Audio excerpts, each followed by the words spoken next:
네, 시장 진단 이어가 보도록 하겠습니다. 오늘은 이 중국 관련해서 한번 알아볼 텐데요. 백은비 유진투자증권 연구위원 자리에 모셨습니다. 어서 오세요.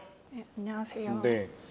최근에 이 중국 리스크 계속해서 나오고 있습니다. 결국에 이 중국 경제가 안 좋아지면서 이 글로벌 불확실성까지 이어지는 거 아니냐, 좀 이런 이야기가 나오고 있는데, 뭐 중국의 소비, 생산, 투자 모두 꺾이는 이제 트리플 둔화다, 이런 이야기까지 나오고 있어요. 현재 중국 경제 상황 좀 어떻습니까?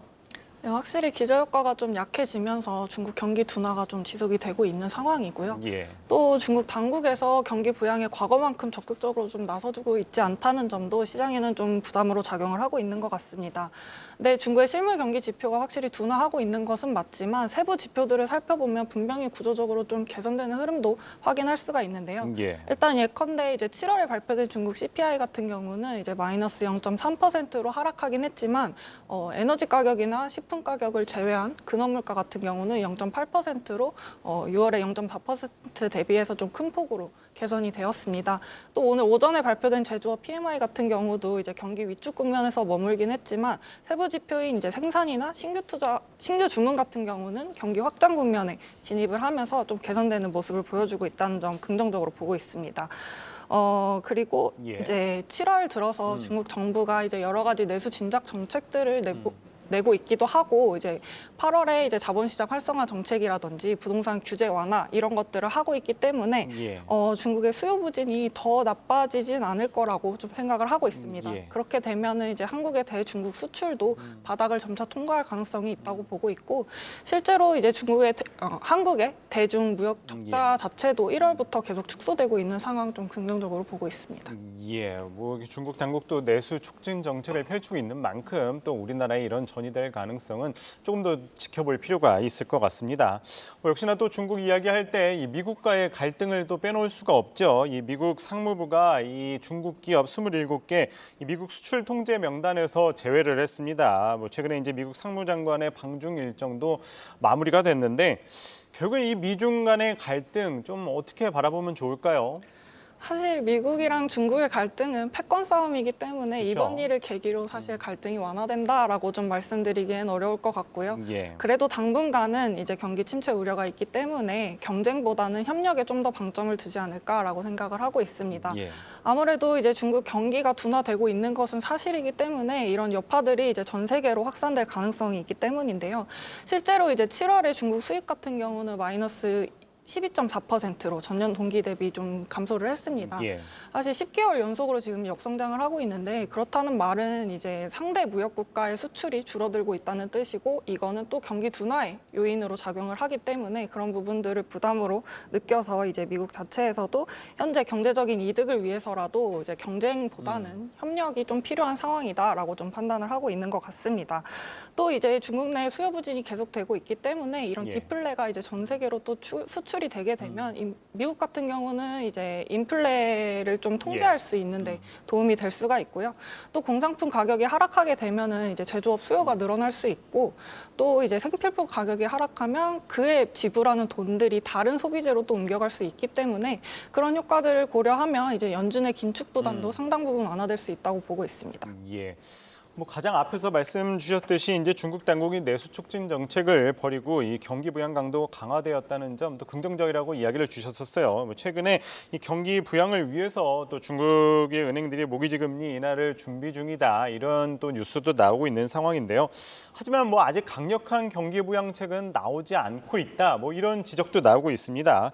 경기 부양책에 대한 기대감 좀 줄여야 될까요? 아니면 좀 기대를 해볼 만할까요?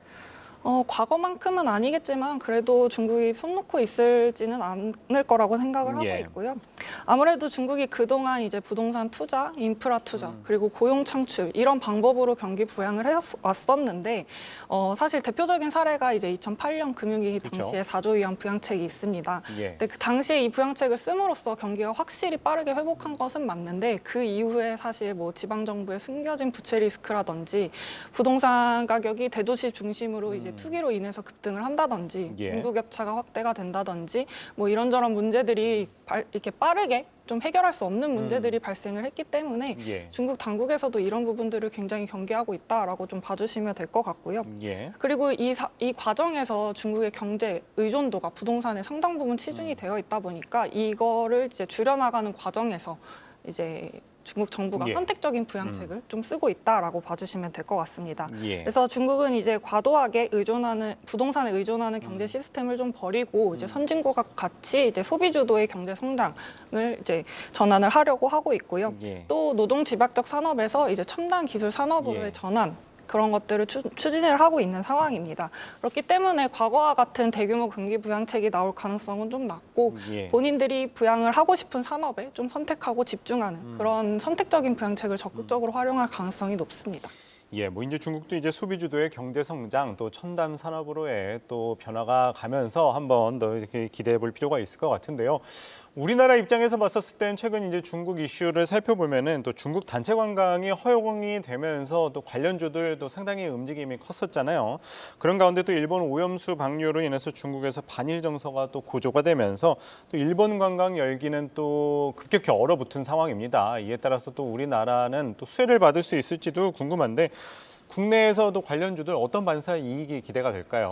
네, 결론적으로 말씀드리면 아무래도 상대적으로 반사 수익을 받을 수밖에 없는 상황이라고 생각이 되고요. 예. 8월 10일 날 이제 중국이 3차 단체 관광 허용국 리스트를 발표를 했는데 기존에 이제 제외되었던 일본과 한국이 포함이 되면서 중국이 선호하는 해외 여행지로 일본과 한국이 이름을 올렸었습니다. 예. 그리고 또 이제 9월 말과 10월 초에 이제 중추절이랑 국경절 연휴, 황금 연휴가 있는데 이 기간에 이제 여행 예약률이 굉장히 높았었습니다.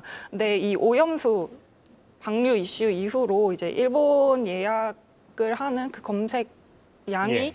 절반으로 줄었고 기존에 예약했던 사람들도 이제 환불을 요청하는 사태가 좀 발생하고 있다고 합니다. 근데 중국이 선호하는 해외 여행지는 이제 중단거리 국가, 그러니까 아시아 국가에 좀 집중이 되어 있는데 이 선택지에서 일본이 사라지게 되면 상대적으로 반사 수익을 볼 수 있는 건 우리나라라고 볼 수 있을 것 같습니다. 한번 뭐 국내 쪽도 한번 기대해 보도록 할 텐데요.